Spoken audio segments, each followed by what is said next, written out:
Chamber of Secrets, a second movie in the Harry Potter series. What were your thoughts on the Chamber of Secrets? I think he kind of gets his first taste of the power of Voldemort and what he can do. And he also realizes what he needs to do in order to start destroying them. He doesn't realize it right away, but he realized it later on, like, oh, all the things that I did in the earlier movies. This one of them being that he had to use the fang of the snake to destroy the diary.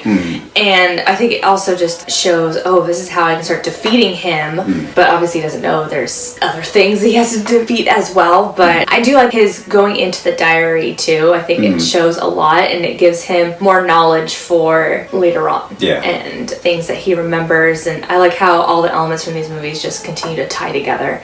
But yeah, it was really good. I definitely enjoyed the uncovering more clues to his story. Yeah, definitely. Chamber of Secrets, I don't like it as much as the first one, and as well as the book as well. It's kind of like a repeat of the first movie / first book, and then there's just like a lot of stuff at the ending that I'm not really a big fan of. But it does give more backstory to Harry's character. You realize that Voldemort transfers some of his powers to Harry the night that he gave him the scar. The fact that he could talk to snakes, because that's brought up in the first movie where him and his aunt and uncle and Dudley go to the zoo, and then he's talking to the snake to attack Dudley. That's fantastic. Yeah, and then in this one, snakes definitely are a big theme. There's like a scene of like the dueling club where Malfoy and Harry are dueling each other, and then Malfoy summons the snake with one of his spells, and the snake is about to attack one of the students named Justin, who's a Muggle-born, people who are wizards who have non-wizarding parents. And like Hermione. Yeah, like Hermione, and she's kind of called out for it as well. And as the story goes on, he kind of uncovers this whole conspiracy of all the Muggle-borns being petrified by snakes. So when the snake actually tries to attack Justin, Harry tries to talk the snake down by using Parseltongue, a snake language. And apparently Parseltongue is something that no wizard uses except for evil wizards. And the last person to use Parseltongue was Salazar Slytherin, who's like the founder of Slytherin House, one of the evil houses in Hogwarts. So yeah, that's him discovering more of his identity and everything. It's not me who's coming up with these powers, it's like the fact that Voldemort transfers some of his powers to me.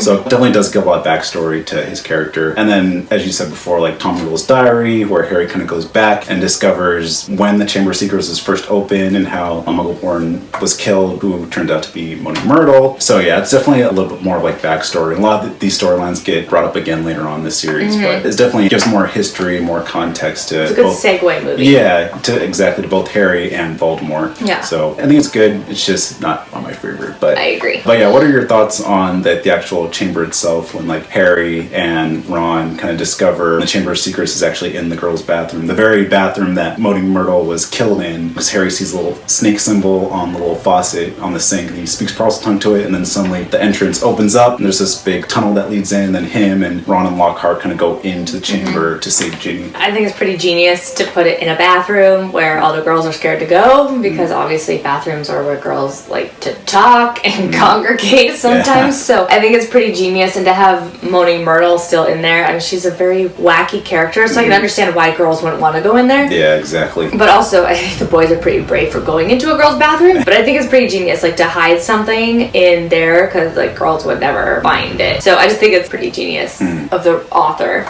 to put it in there and make it guarded by a dead person. Yeah, exactly. But she's like dead, but she's not at the same time. So I think it's kind of funny. You guard it, keep away all the girls, but the boys are like, okay, we're just gonna walk in. Exactly. So I think it's pretty good. Yeah, it's kind of cool, just like the whole theme of like hidden in plain sight. Yeah. You know, like just don't judge a book by the cover. By the fact that like Moaning Myrtle is supposed to come out as this kind of like really annoying character that everyone's trying to avoid, but she actually becomes like the most essential character in the story, because she's the one who was killed by the Chamber of Secrets monster from like 50 years ago, and she's the one who kind of tells Harry and Ron, like, I was killed in this bathroom, and then, you know, this is eventually where the Chamber of Secrets is.